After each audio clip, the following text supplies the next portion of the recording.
என் அன்பு சகோதர சகோதரிகளே, இயேசு கிறிஸ்துவின் ஈடு இணையற்ற நாமத்தில் என் அன்பின் வாழ்த்துக்கள். இன்றைய முத்தின் மூலமாக மறுபடியும் உங்களை சந்திப்பதிலே மகிழ்ச்சி அடைகிறேன். கர்த்தர் உங்களை ஆசீர்வதிப்பாராக. பிரியமானவர்களே, எபிரேயர் 4:16 நேற்று தினத்தில் நம்ம தியானித்தோம். மீண்டும் நாம் தியானிக்க போகிறோம். அந்த வசனத்தை நான் திரும்ப வாசிக்கிறேன். ஆதலால் நாம் இரக்கத்தை பெறவும் ஏற்ற சமயத்தில் சகாயம் செய்யும் கிருபையை அடையவும் தைரியமாய் கிருபாசன தண்டிலே சேர கடவோம். இரக்கத்தை பெற்றுக்கொள்வதற்காக, தேவனுடைய இரக்கத்தை பெற்றுக்கொள்வதற்காக நாம் அழைக்கப்படுகிறோம். அவர் இரக்கத்தில் ஐஸ்வர்யம் உள்ளவர். அவருடைய இரக்கங்களுக்கு முடிவே இல்லை. இறங்குகிற தேவன் அவர். இரக்கம் உள்ளவர். அவர் இரக்கம் உள்ளவர். இன்னைக்கு நிறைய பேரை மனிதர்களை நீங்க சந்திச்சு, ஐயோ இரக்க குணமே அவனுக்கு இல்லை அப்படின்னு நீங்க மனிதர்களை குறித்து நினைக்கலாம். தேவன் அப்படிப்பட்டவர் அல்ல, இரக்கம் உள்ளவர். ஆனால் எப்பொழுது அந்த இரக்கத்தை நம்ம பெற முடியும் தான் நேற்று நான் ஒரு குறிப்பை சொன்னேன். அது பாவங்கள் தான் நம்மையும் தேவனையும் இணைய விடாமல் தடுக்கிறது. இரக்கத்தை பெற முடியாமல் தடை செய்கிறதே நம்முடைய பாவங்கள். அறிக்கை செய்யாத பாவம், அறிக்கை செஞ்சும் விட்டுவிடாத பாவம், இது ரொம்ப ஆபத்தானது. எனவே நாம் அறிக்கை செய்து விட்டுறணும்னு நேற்று சொன்னேன். இன்னைக்கு இன்னொரு வசனத்தை உங்களுக்கு நான் வாசிக்கிறேன். மத்தேயு சுவிசேஷத்தின் 5ஆம் அதிகாரம் 7வது வசனத்தை நான் வாசிக்கிறேன். மத்தேயு சுவிசேஷம் 5ஆம் அதிகாரத்தின் 7வது வசனத்தை நான் வாசிக்கிறேன்.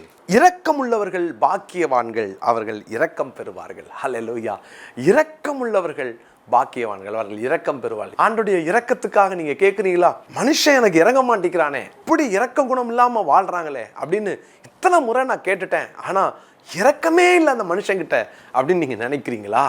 கொஞ்சம் யோசித்து பாருங்க. நீங்க யாருக்காவது இறங்காமல் இருந்திருக்கிறீங்களா? நம்ம யாருக்காவது இரக்கம் காட்டாம வாழ்ந்திருக்கிறோமா? ஆண்டவர் சொல்றாரு, நீ இறங்குனா உனக்கு இரக்கம் கிடைக்கும்னு சொல்றாரு.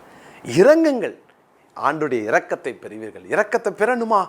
இரக்க குணத்தோடு வாழ்வோம். நம்ம எல்லாருக்குள்ளேயும் ஆண்டு எதிர்பார்க்கறது இரக்க குணத்தோடு நம்ம வாழ ஆரம்பிப்போம். நம்ம எப்போதும் நமக்குள்ள அந்த இரக்க குணம் இருக்கணும். இயேசு அதுதானே செஞ்சார். குஷ்டரோகியை பார்க்குறாரு. அந்த குஷ்டரோகியை தொட்டவனுக்கு தீட்டு. ஆனால் இந்த இயேசு கிறிஸ்து எப்படிப்பட்டவர் தெரியுமா? தொட்டு அவன் தீட்டை மாற்றினார். அவர் தீட்டாகலை. பாடையில தொட்டா அல்லது செத்தவனை தொட்டா அவர் தீட்டு. ஆனால் செத்தவனுடைய தீட்டை நீக்குவதற்கு இயேசு தொட்டார். அவர் தீட்டாகலை. பெரும்பாடுள்ள ஸ்திரீயை யார் தொட்டாலும், அவள் யாரை தொட்டாலும் தீட்டு. ஆனால் இயேசு தீட்டாகலை, அவள் தீட்டை மாற்றினார். இதுதான் மகத்துவம் உள்ள ஆண்டவர். இன்னைக்கு அப்படிப்பட்ட இரக்க குணம் உள்ளவர் நமக்கு இறங்காம இருப்பாரா? ஏன் அந்த இரக்கத்தை நம்மளால பெற முடியல? காரணம் என்ன? நாம் மற்றவர்களுக்கு இறங்காமல் வாழ்கிறோம். நம்ம இரக்க குணத்தை நம்ம நிறைய நேரம் காட்டவே இல்லை. ரொம்ப இரக்க குணம் காமிச்சு என் தலைக்கு மேலே ஏறுறாங்க இல்லை, நம்ம சில நேரம் அப்படி நினைக்கிறோம். நம்ம யாருக்கோ ஒருத்தருக்கு இறங்கி இருப்போம், அவங்க நம்மளை கொஞ்சம் மதிக்காமல் போயிருப்பாங்க, இல்லை நமக்கு விரோதமாக எழும்பியிருப்பாங்க, குதிங்காலை உயர்த்தியிருப்பாங்க, நம்மளை முதுகில் குத்தி இருக்கலாம். அதனால நம்ம ஒரு முடிவு எடுப்போம் தெரியுமா? அப்பா, இனி நான் யாருக்கும் இறங்க மாட்டேன். நான் அப்படி நிறைய நேரம் யோசித்தது உண்டு. இரக்கம் பாராட்டி என்ன பிரயோஜனம் அப்படின்னு. ஆனால் ஆவியானவர் அடுத்த நிமிஷம் சொல்லுவார், நீ மாம்சத்தில் யோசிக்கிறேன்னு. கர்த்தர் நல்லவர், அதனால நான் உடனே மன்னிப்பு கேட்டுருவேன். சில நேரம் அப்படி யோசிக்க தோணும்ல, நம்ம மாம்சத்தில் இருக்கோம், மனுஷங்க தானே. ஆனால் நம்ம ஆவியானவர் உடனே பேசுவார் இல்லையா? பேசுறது நின்றுச்சுன்னா நம்ம மாட்டிக்கிட்டோம்னு அர்த்தம்.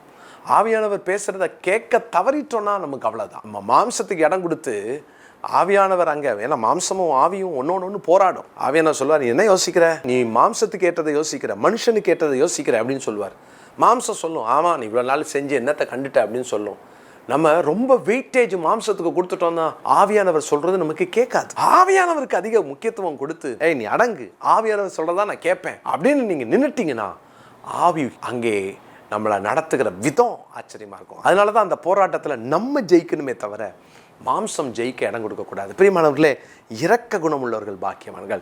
வேதத்தில் லூக்கா சுவிசேஷம் 6ஆம் அதிகாரத்தில் 36வது வசனத்தை நான் வாசிக்கிறேன். லூக்கா 6ஆம் அதிகாரத்தின் 36வது வசனத்தை நான் வாசிக்கிறேன். ஆகையால் உங்கள் பிதா இரக்கமுள்ளவராய் இருக்கிறது போல நீங்களும் இரக்கமுள்ளவர்களாய் இருங்கள். ஆமென். நீங்களும் இரக்கமுள்ளவர்களாய் இருங்கள். நம்ம பிதா யார்? அவர் இரக்க குணம் உள்ளவர். நான் பாவியா இருக்கும்போது அவர் அன்பை எனக்காக விளங்க பண்ணினார். ரோமர் 5:8. இரக்கம்.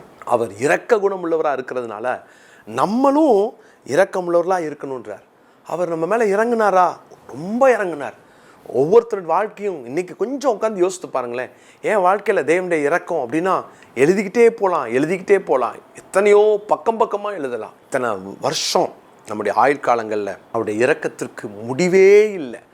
எவ்வளோ இரக்கம் காமிச்சிருக்கிறார்.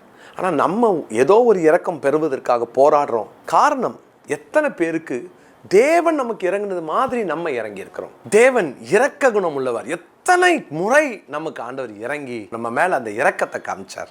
இன்னைக்கு அதே இரக்கத்தை நம்ம மற்றவங்களுக்கு காட்டணுமே. அதனால தான் ஆண்டவர் சொல்றார், ஏழைக்கு இறங்குகிறவன் கர்த்தருக்கு கடன் கொடுக்கிறான்.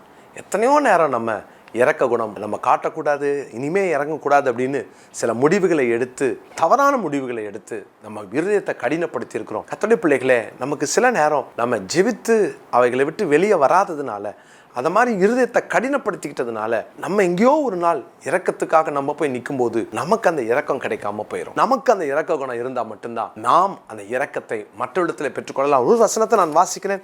ரோமர் 12ஆம் அதிகாரத்தின் 8ஆம் வசனம். புத்தி சொல்லுகிறவன் புத்தி சொல்லுகிறதிலும் தரித்திருக்க கடவன், பகிர்ந்து கொடுக்கிறவன் வஞ்சனை இல்லாமல் கொடுக்க கடவன், முதலாளியானவன் ஜாக்கிரதையாயிருக்க கடவன், இரக்கம் செய்கிறவன் உற்சாகத்துடனே செய்ய கடவன். இரக்கம் செய்கிறவன் உற்சாகத்துடனே செய்ய கடவன். இந்த இரக்கம் எப்போ வரும் தெரியுமா? அடுத்த வசனம், உங்கள் அன்பு மாயமற்றதாக இருப்பதாக, தீமையை வெறுத்து நன்மையை பற்றி கொள்ளுங்கள். என்னுடைய பிள்ளைகளே, இறங்குவோம், இரக்கத்தோடு வாழ்வோம், நாமும் இரக்கத்தை பெற்றுக்கொள்வோம். இந்த நாளுக்குரிய மனப்பாட வசனத்தை குறித்துக் கொள்ளுங்கள். ரோமர் 12:8-9. ரோமர் 12:8-9. ஜெபிக்கலாமா? பரிசுத்தமுள்ள எங்கள் பரலோக தகப்பனே, நாங்கள் எப்போதும் இரக்க குணமுள்ளவர்களாக வாழ எங்களை ஒப்புக் கொடுக்கிறோம். எங்களுக்குள்ள ஆண்டவரே, நாங்கள் யாரோ ஒருத்தருக்கு இறங்கி அவங்க எங்களை மதிக்காதனால, முதுகு குத்துனதுனால, துரோகம் பண்ணதுனால இனி நாங்கள் யாருக்குமே இரக்கம் காட்ட மாட்டோன்னு பல முறை இப்படி தப்பான முடிவுகள் எடுத்திருக்கிறோம். எங்களை மன்னியும். ஞானமாய் தேவ சமூகத்தில் விசாரித்து, தேவ அனுமதியோடு, தேவனுடைய ஆவியானவருடைய நடத்துதலோடு கூட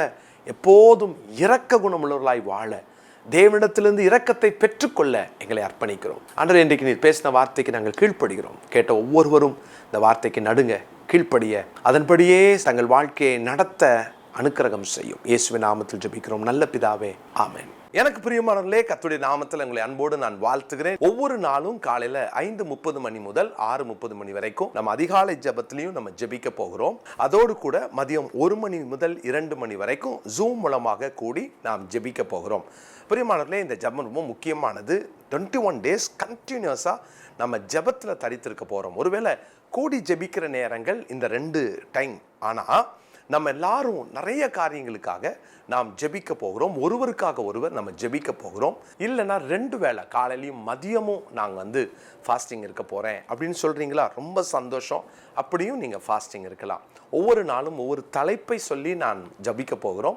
அந்த தலைப்பின் கீழே தான் நம்ம நிறைய ஜப குறிப்புகளை நான் உங்களோடு கூட பகிர்ந்து கொள்ள போகிறேன். நானும் அன்பு சகோதரன் மைக்கேல் ராஜ் அண்ணன் 2 பேருமே இந்த ஜபத்தை நடத்தவிருக்கிறோம். எனவே இப்போவுமே நீங்கள் ஆயத்தப்பட்டுருங்க. கீழே பார்க்குற இந்த ஃபோன் நம்பரில் நீங்கள் தொடர்பு கொண்டீங்க அப்படின்னா நாங்கள் உங்களுக்கு அந்த குரூப்பில் உங்களை நாங்கள் ஆட் பண்ணிடுவோம். அதை தனியாக அதுக்குன்னு சொல்லியிருக்கிற வாட்ஸ்அப் குரூப்பில் உங்களை ஆட் பண்ணிடுவோம். ஒவ்வொரு நாளும் நம்ம ஜெபிக்கிற ஜபங்களுக்கு கர்த்தர் பதில் கொடுப்பார்.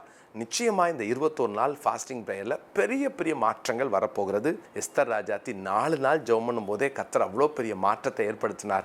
21 நாள் தானியேல் ஜெபம் பண்ணும்போது அத்தனை பெரிய மாற்றத்தை ஏற்படுத்தினார். நம்ம ஜெபம் பண்ணும்போது கர்த்தர் செய்ய மாட்டாரா? தேசிய அளவில் கர்த்தர் மாற்றங்களை ஏற்படுத்த போகிறார். நம்ம ஜெபம் பண்ணுவோம், ஃபாஸ்டிங் இருப்போம். எனவே நீங்கள் இந்த காரியத்துக்காக உங்களுக்கு தெரிந்த நண்பர்கள் எல்லாரையும் சொல்லுங்கள். சேர்ந்து நம்ம ஜெபம் பண்ணுவோம். கர்த்தர் பெரிய காரியங்களை செய்வார். உங்களை எல்லாரையும் அன்போடு கூட அழைக்கிறேன். God bless you.